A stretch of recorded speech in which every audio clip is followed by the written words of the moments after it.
You know, in our digital world, trust is basically built on math. Everything from your bank transfers to top secret government files relies on this hidden science to keep information safe while it zips across public networks. That science is cryptography, and it is, without a doubt, the bedrock of our digital security. So today, we're going to pull back the curtain, look at its core ideas, its most important tools, and the huge challenges it's facing. Let's dive in. So, here's our roadmap. We'll kick things off with the big why, the fundamental problem cryptography was invented to solve. Then, we'll get into the core goals, the pillars of what it's trying to achieve. After that, we'll open up the toolkit and see the actual algorithms that make modern security tick. We'll connect all that theory to the tech you use every single day before looking ahead at a massive future threat, quantum computing. And finally, we'll wrap it all up to see what it takes to secure our digital future. All right, so let's start with the absolute basics.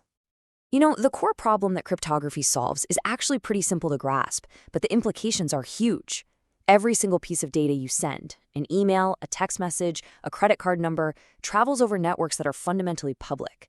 So the big question is, how do we have a private conversation in a public space? How do we carve out a secure channel over an insecure medium? And that's where cryptography comes in. The name itself is a clue. It comes from the Greek for hidden writing, and that's exactly what it does. It's all about taking readable information, what we call plain text, and scrambling it into an unreadable format called ciphertext. This process, encryption, makes sure that even if someone intercepts your message, it's just gibberish to them unless they have the specific key to unlock it. To make this whole thing easier to talk about, cryptographers have this classic cast of characters. You've got Alice, who wants to send a message to Bob, but they have to assume that Eve, the eavesdropper, is always listening in, trying to intercept their messages. The whole point of a crypto system is to let Alice and Bob talk securely, making anything Eve overhears completely useless. But here's the thing, just keeping secrets, well, that's only part of the story. Real digital security needs more than just confidentiality. Modern cryptography is about building an entire framework of trust. It's not just about hiding the message, it's about making sure the whole conversation is reliable and verifiable. These goals are what we call the 4 pillars of trust. First, you've got confidentiality, which we've talked about, keeping the message secret. Then there's integrity. This makes sure the message Bob receives is the exact same one Alice sent, with no tampering along the way. Third is authenticity, which proves that Alice is really Alice and Bob is really Bob. And finally, non-repudiation. This one's crucial. It means Alice can't later claim she never sent the message. It provides undeniable proof. You need all 4 of these for a truly secure system. Okay, so how do we actually do all of this? How do we achieve these goals in the real world? The answer lies in the Cryptographic Toolkit, a set of really powerful mathematical algorithms, each built for a specific job. Let's take a look at the main tools in the box.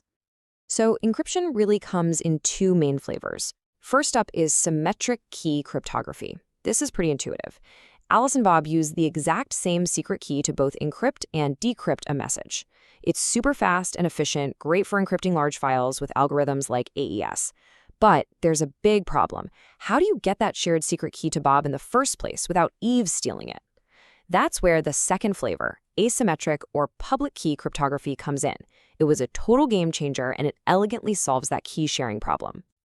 And the way this works is it's really clever. Bob creates a pair of keys that are mathematically linked, one public, one private. He can share his public key with the entire world. He doesn't care who has it. Alice takes Bob's public key and uses it to encrypt her message. Now here's the magic part. Once that message is encrypted, it can only be decrypted by Bob's private key. No other key will work, not even the public key that encrypted it. So only Bob can ever read the message. The next big tool in our kit is the cryptographic hash function. Now, this isn't for secrecy, it's all about integrity. You can think of a hash function like a mathematical fingerprint or a digital blender. You throw in any data you want, a tiny text file or a huge video file, and it spits out a unique fixed-length string of characters. The 2 crucial properties here are that it's a one-way street. You can't ever get the original data back from the hash, and it's practically impossible to find 2 different files that create the exact same hash. That's what lets us know if a file has been changed, even by a single bit. Now, you have to understand, this stuff doesn't stand still. Cryptography is a constant arms race. Algorithms like MD5 and later SHA-1 were the gold standard for a while, but as computers got more powerful, researchers found ways to break them. This forced the community to develop stronger standards like the SH2 family, which is common today, and more recently SH3, which was designed from the ground up with a totally different structure to be more future-proof. It just goes to show you that in security, you can never just sit back and relax. Okay, so let's bring all this theory back down to earth. These algorithms and principles might sound abstract, but they are the invisible gears turning behind the scenes of almost everything you do online. Think about that little padlock icon in your browser. That's HTTPS, and it's using both asymmetric and symmetric cryptography to protect your data. When you use an app like Signal or WhatsApp, that's end-to-end encryption at work. When you log into a website, it's not storing your password, it's storing a hash of your password. And of course, technologies like Bitcoin and other cryptocurrencies are built entirely on a foundation of public key crypto and hashing to keep the whole system secure. It's literally everywhere. And you know, this isn't just me saying it's a big deal. The historian David Kahn put it perfectly. He said the invention of public key crypto was the biggest leap forward in the field in basically 500 years. It wasn't just a small step, it was a complete paradigm shift that changed everything. But all of this security we've been talking about, it's all built on one big assumption, that certain math problems are just too hard for our current computers to solve. But there's a new type of computer on the horizon that threatens to smash that assumption to pieces. I'm talking about quantum computing. And this isn't some far-off science fiction scenario.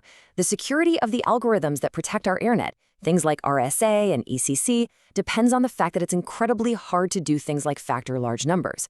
Well, it turns out a powerful enough quantum computer running something called Shor's algorithm could solve those problems easily.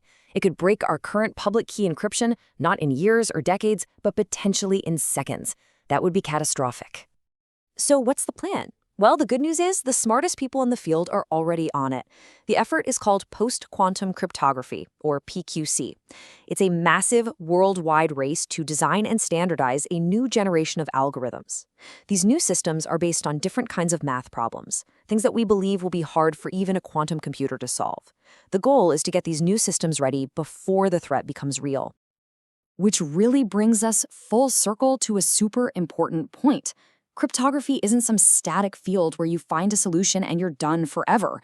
It is a constantly evolving, dynamic science that requires nonstop vigilance, adaptation, and a bit of paranoia about what's coming next. You see, real security isn't just about one thing. It's like a three-legged stool. First, you absolutely need strong algorithms with solid math behind them. But even the best algorithm in the world is useless if it has a buggy or insecure implementation.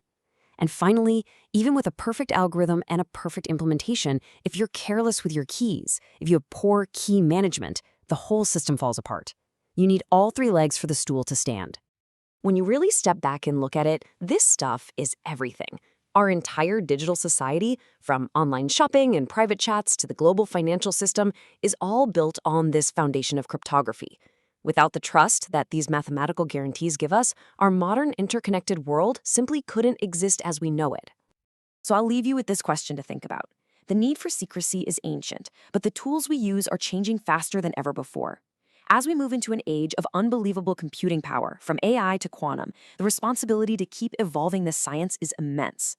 The way we answer this challenge will really define what privacy, security, and trust look like for generations to come.